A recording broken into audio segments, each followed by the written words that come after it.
Hello friends, welcome to ரிமைந்தீஸ் kitchen. இன்றைக்கி நம்ம சமையலில் ரொம்பவே சிம்பிளான ஒரு ஈஸியான மார்னிங் பிரேக்ஃபாஸ்ட் ரெசிபி தாங்க பார்க்க போகிறோம். ஆமாங்க, சூப்பரான ஆலு பராட்டா ரொம்பவே சிம்பிளாக எப்படி பண்ணுறதுன்னு பார்க்கலாம். ஸோ அதுக்கு முன்னாடி இது வரைக்கும் நம்ம சேனலை சப்ஸ்கிரைப் பண்ணாதவங்க சப்ஸ்கிரைப் பண்ணிக்கோங்க. பக்கத்திலே இருக்கிற பெல் ஐக்கானை மறக்காமல் கிளிக் பண்ணிக்கோங்க. வாங்க வீடியோக்குள்ளே போகலாம். ஸோ இதுக்கு பார்த்தீங்கன்னா ஒரு பெரிய சைஸ் உருளைக்கிழங்கு எடுத்துக்கோங்க. வேக வச்ச உருளைக்கிழங்கு, ஓகேங்களா? நல்லா வேக வச்சதுக்கப்புறமா இது எடுத்துக்கோங்க. எடுத்து இந்த உருளைக்கிழங்கு இந்த மாதிரி சீவல் இருக்குல்ல, இந்த சீவலில் வச்சு நம்ம நல்லாவே துருவி எடுத்துக்கலாம். உருளைக்கிழங்கு பார்த்திங்கன்னா ஆல்ரெடி நல்லா மேஷ் பண்ணக்கூடிய ஸ்டேஜ் அளவுக்கு ரொம்ப வெந்துடணும். அப்போ தான் நம்ம திருப்பி அந்த சீவும் போது ரொம்பவே நைஸ் ஆகிடும். இல்லைன்னா நம்ம மாவோடு சேர்த்து கலக்கும்போது சரியாக வராது, சின்ன சின்ன கட்டிகளாக இருக்கும். அதனால தான் நம்ம இந்த மாதிரி துருவுறது. உருளைக்கிழங்கை வேக வைக்கும் போதே நம்ம 4ஆக கட் பண்ணி வேக வச்சுக்கோங்க. அப்போ தான் ஈஸியாகவே சீக்கிரமாகவே வெந்துடும். ஸோ ஓகே ஃப்ரெண்ட்ஸ், இந்த மாதிரி மீதம் இருக்கிற உருளைக்கிழங்கு எல்லாத்தையுமே நம்ம துருவி எடுத்துக்கலாம். ஓகே ஃப்ரெண்ட்ஸ், நம்ம உருளைக்கிழங்கை சூப்பராக துருவி எடுத்தாச்சு.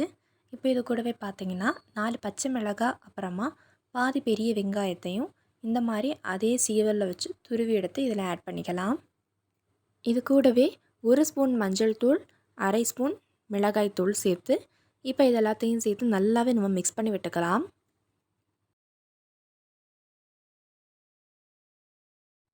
ஓகே ஃப்ரெண்ட்ஸ், நம்ம சூப்பராகவே பொட்டேட்டோ மிக்ஸ் ரெடி பண்ணியாச்சு. இப்போ இதுக்கான மாவை நம்ம ரெடி பண்ணிக்கலாம். மாவு பார்த்திங்கன்னா 1.5 கப் அளவுக்கு கோதுமை மாவு, அப்படி இல்லைன்னா மைதா மாவு, இது ரெண்டுத்தில் ஏதாவது ஒன்று ஆட் பண்ணிக்கலாம். கூடவே கொஞ்சம் தேவையான அளவு உப்பு சேர்த்துக்கலாம். இப்போ நம்ம மாவில் தண்ணி ஆட் பண்ணிக்கலாம். அதிகமான தண்ணி ஊற்றிக்காதீங்க. தண்ணி கொஞ்சம் கொஞ்சமாக ஆட் பண்ணி நம்ம நல்லாவே மிக்ஸ் பண்ணி விட்டுக்கலாம். இந்த மாவோட சரியான பதம் பார்த்திங்கன்னா, நம்ம தோசைக்கல்ல மாவு ஊற்றுவோம்ல, ஸோ தோசை மாவு, ஸோ அந்த ஸ்டேஜுக்கு சரியாக இருக்கணும். அப்போ தான் நம்ம எடுத்து ஊற்றும்போது சரியாக இருக்கும். ஸோ அதனால் தோசை மாவோட ஸ்டேஜுக்கு நம்ம கொண்டு வந்துடணும். ஸோ அந்தளவுக்கு நம்ம பேட்டர் ஸ்டேஜாக கொஞ்சம் லூஸாக நம்ம மாவை ரெடி பண்ணிக்கலாம். பாருங்கள், மாவு சூப்பராக ரெடி ஆகிடுச்சு. கரெக்டாக இந்த ஸ்டேஜுக்கு நம்ம கொண்டு வந்துடணும். மாவு ரொம்ப லூஸாக இருக்கணும். இப்போ இது கூடவே பார்த்திங்கன்னா நம்ம ரெடி பண்ணி வச்சுருந்த பொட்டேட்டோ மிக்ஸை ஆட் பண்ணிக்கலாம்.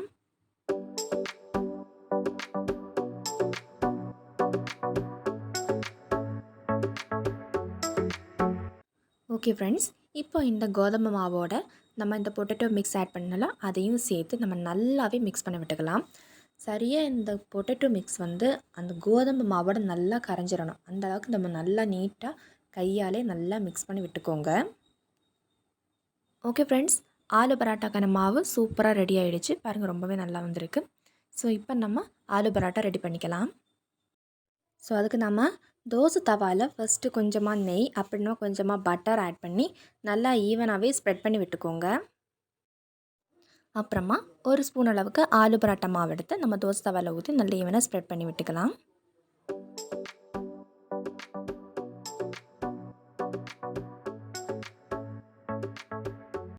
ஒரு பக்கம் நல்லா குக் ஆனதும் எடுத்து நம்ம திருப்பி போட்டுக்கலாம்.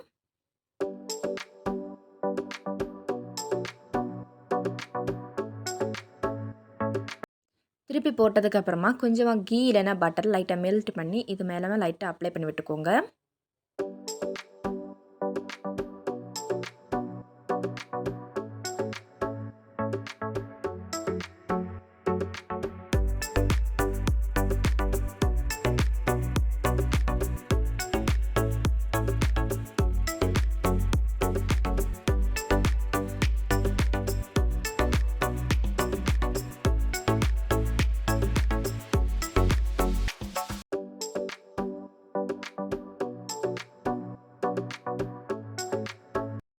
ஓகே ஃப்ரெண்ட்ஸ், ஆலு பராட்டா சூப்பராக ரெடி ஆகிடுச்சு. இப்போ நம்ம இதை தனியாக ஒரு தட்டில் மாற்றி வச்சுக்கலாம். இந்த மாதிரி மீதி இருக்கிற எல்லா ஆலு பராட்டா மாவையும் நம்ம ஆலு பராட்டாவாக ரெடி பண்ணிக்கலாம். ஓகே ஃப்ரெண்ட்ஸ், சூப்பரான சுவையான ஈஸியான ரொம்பவே சுலபமான morning breakfast recipe aloo parotta சூப்பராக ரெடி ஆகிடுச்சு. ஸோ ஓகே ஃப்ரெண்ட்ஸ், நீங்களும் இந்த மாதிரி அட்டகாசமாக அந்த சூப்பரான morning breakfast recipe aloo parotta பண்ணி உங்கள் அனுபவத்தையும் கமெண்ட்டில் மறக்காமல் ஷேர் பண்ணிக்கோங்க. இந்த வீடியோ உங்களுக்கு பிடித்திருந்தால் லைக் பண்ணுங்கள். மேலும் பல ரெசிபிஸ் பார்க்க நம்ம சேனலை சப்ஸ்கிரைப் பண்ணி பக்கத்தில் இருக்கிற பெல் ஐக்கானை மறக்காமல் கிளிக் பண்ணிக்கோங்க. தேங்க்ஸ் ஃபார் வாட்சிங். Taste is the best. Bye.